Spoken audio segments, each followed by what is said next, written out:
ճանապարհի կներեք կարող ասածս շատ բան հնչի, տարօրինակ հնչի, աղտոտում ճանապարհային նշաններով։ Մեկ էլ տեղ կա, չէ, որ մի քանի անգամ գնում ես, ասում ես, խի ճանապարհային նշան չկա, ինչի ճանապարհային նշան չկա, մեկ էլ տանում են միտեղ, ասենք ենթադրենք մի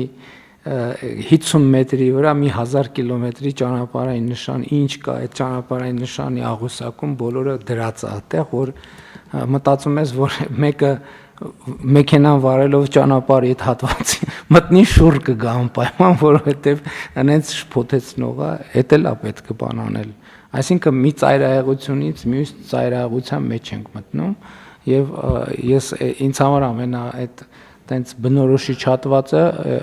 Իջևան համայնքի Սարի գյուղի հատվածն է, այնքան ճանապարհային նշան կա դրած, այնքան ճանապարհային նշան կա դրած,